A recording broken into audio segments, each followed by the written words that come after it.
तुम हॉस्टल जाने की पड़ी है, देख रहे हो ना मेरी कितनी तबीयत खराब है। अगर रास्ते में ज्यादा तबीयत खराब हो गई तो बहुत दिक्कत हो जाएगी। तो जब मेरी तबीयत ठीक हो जाए, मैं सही हो जाऊं पूरी तरीके से, फिर चलेंगे हम हॉस्टल। अरे इतनी भी तबीयत खराब नहीं है तुम्हारी जो तुम मर जाओगी। अभी मुझे अपनी बहन से मिलना है, तुम गाड़ी में बैठो, हम चलते हैं उसके पास। ये तुम किस तरह बात कर रहे हो मुझसे? तुम्हें बात करने की बिल्कुल भी तमीज नहीं है।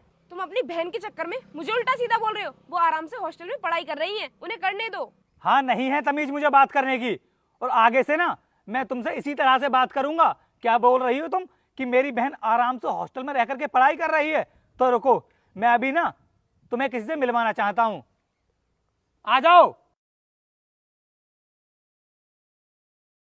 क्यों, अब क्या हुआ जो तुमने अपना चेहरा नीचे कर लिया?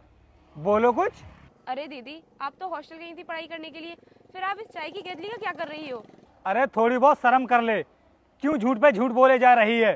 तुझे सब कुछ पता है कि मेरी बहन क्या कर रही है और कहाँ रहती है, कैसे हालातों में रहती है, और उसके बाद भी मेरे सामने झूठा नाटक कर रही है। अब तू मुझे ये बता कि तूने मेरी बहन को घर से क्यों निकाला? और क्या करती मैं? तुम्हारी बहन घर का कोई भी काम नहीं करती थी, हर टाइम अपनी पढ़ाई में लगी रहती थी। मैं कोई तुम्हारे घर की नौकरानी नहीं हूँ जो घर का सारा काम मैं ही करूंगी, इसलिए मैंने इसे घर से बाहर निकाल दिया। भाभी, क्यों झूठ बोल रही हो? आपने घर के काम की वजह से मुझे घर से बाहर नहीं निकाला था, बल्कि आपने इसलिए मुझे घर से बाहर निकाला था कि रोज आप अपने आशिक को घर पे बुलाती थी, और इसी की वजह से आपसे मेरी रोज नोक-झोंक होती थी। और जब मैंने आपसे ये कहा कि मैं अपने भैया से आपकी शिकायत कर दूंगी, तो आपने मुझे घर से ही बाहर निकाल दिया और मेरा फोन भी छीन लिया।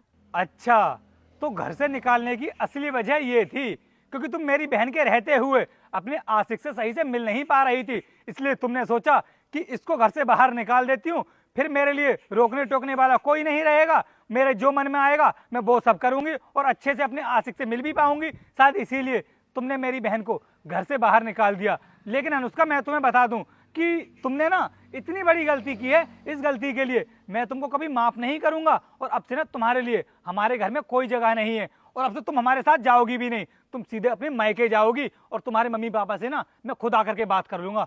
चल बहन, तू गाड़ी में बैठ, हम लोग चलते हैं, और हमारे साथ आने की कोई जरूरत नहीं है तुम्हारे लिए। नहीं नहीं रोहित, प्लीज ऐसा मत करना, मुझे माफ कर दो, और इसके बारे में मेरे घर वालों को कुछ भी मत बताना, वरना मेरी तो बहुत बेइज्जती हो जाएगी। प्लीज रोहित, मुझे इस बार माफ कर दो, आगे से ऐसी गलती मैं दोबारा कभी नहीं करूंगी। अच्छा, तो अब तुमको अपनी बेइज्जती दिखाई दे रही है, और ये सब करने से पहले तुम्हें अपनी बेइज्जती दिखाई नहीं दी? कुछ भी नहीं सुनना है मुझे, बकवास बंद करो अपनी और जाओ यहाँ से। चल बहन, तू बैठ। रोहित, रोहित मेरी बात सुनो प्लीज। रोहित, मुझे छोड़कर मत जाओ। ये मुझसे क्या हो गया? मुझे ऐसा नहीं करना चाहिए था।